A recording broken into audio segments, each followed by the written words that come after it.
Nah, sekarang kita lihat untuk detail dari bila kerisnya ya. Nah, ini kalau teman-teman lihat bagian cor-corannya, memang ini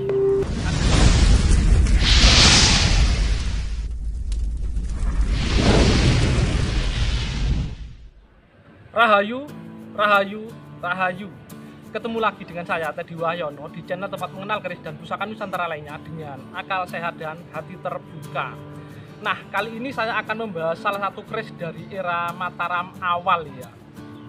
Jadi kalau teman-teman berbicara tentang keris era Mataram Islam itu ada beberapa periode ya. Jadi kayak ada Mataram Senopaten, Mataram Sultan Agung, dan Amangkurat ya. Nah, nanti akan saya bahas juga ya. Jadi selain kita bahas salah satu keris ini yang dari era Mataram Senopaten, kita bahas juga tentang era-era Mataram Islam tersebut. Nah, sebelum saya bahas, buat teman-teman yang belum subscribe, silahkan subscribe dulu biar tidak ketinggalan informasi dari channel ini ya.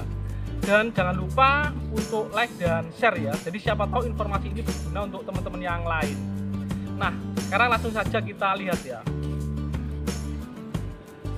Nah, ini adalah salah satu keris dari era Mataram ya, tepatnya Mataram Senopaten ya. Nanti ada beberapa ciri yang akan saya bahas ya. Jadi keris dari era Mataram Senopaten. Tapi kalian sudah lama di bidang perkerisan, sekali lihat pasti akan langsung tahu ya, ini keris dari era Mataram Senopaten. Nah, untuk era Mataram Islam sendiri, ini sebenarnya secara umum kalau dalam dunia perkerisan, yang pertama ada periode atau era Mataram Senopaten ya, yaitu ketika rajanya itu adalah Danang Sutawijoyo yang bergelar Panembahan Senopati. Ini adalah pendiri Mataram Islam ya. Nah, untuk era Mataram Islam sendiri atau era Panembahan Senopaten ini, era Panembahan Senopati ini dimulai tahun 1584 sampai 1601 Masehi. Karena memang pemimpinnya rajanya yaitu Danang Sutawijoyo ini bergelar Panembahan Senopati. Itu untuk keris-keris yang tercipta di era itu atau dibuat di era itu, disebut keris-keris era Mataram Senopaten. Era berikutnya adalah era Sultan Agung ya. Jadi sebenarnya sebelum Sultan Agung ada raja lagi ya, yaitu Mas Jolang ya. Tapi untuk tangguh kerisnya memang tidak terlalu dikenal. Jadi memang yang terkenal berikutnya adalah era Mataram Sultan Agung. Itu dimulai tahun 1613 sampai 1645 Masehi ya. Nah, setelah era Mataram Sultan Agung itu ada era Amangkurat ya, dan disebut Kartosuro ya. Itu dari 1646 sampai 1755, yaitu sampai saat Perjanjian Giyanti. Setelah Perjanjian Giyanti itu Mataram terbagi menjadi dua, Surakarta dan Yogyakarta ya. Nah, di era Surakarta Yogyakarta itu terkenal tangguh BB dan HB atau era nom-noman ya. Nah, sekarang kita balik lagi ke keris era Mataram Senopaten ya. Nah, salah satu ciri yang utama memang pamor pada keris Mataram Senopaten itu cukup khas ya. Sangat berbeda dengan yang era Sultan Agung dan Amangkurat.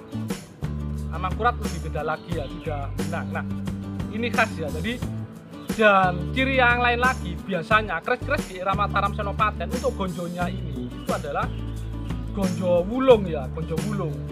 Jadi terlihat tidak berpamor, tapi tetap memakai tempat lipat. Nah, ini nanti untuk detailnya akan saya jelaskan ya, saya video detail lah. Nah, untuk lebih singkatnya ini mari kita simak sama-sama. Nah, sekarang kita lihat untuk detail dari bila kerisnya ya.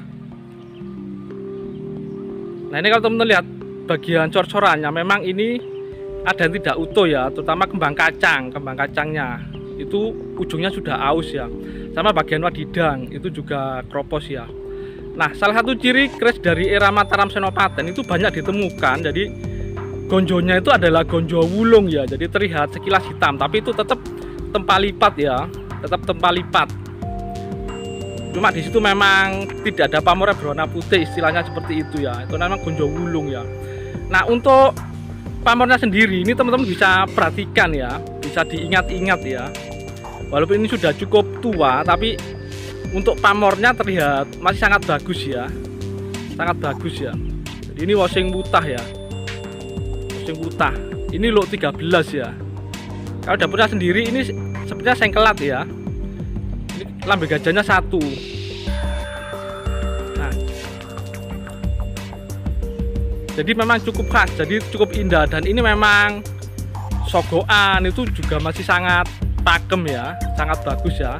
Dan itu sudah ada yang sedikit berlubang istilahnya ya, karena memang aus, usianya sudah cukup sepuh dan mungkin dulu pernah sempat tidak terawat ya.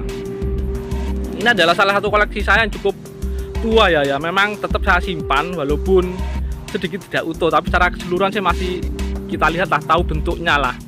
Jadi seperti ini, dan usianya memang cukup tua, cukup sepuh.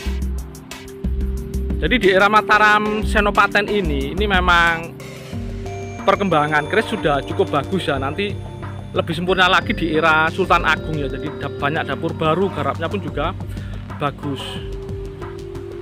Jadi ini pamornya masih seperti ini ya, kalau teman perhatikan ya, keris dari Mataram Senopaten ini ya. Ini adalah salah satu tangguh keris yang cukup dicari sebenarnya ya, karena di era inilah, jadi era Mataram Islam dimulai ya, Nah, mungkin itu saja dari saya ya. Jadi semoga informasi ini bermanfaat, dan jangan lupa untuk like dan subscribe-nya. Dan buat yang ingin membantu lebih untuk channel ini, silahkan klik tombol join atau gabung.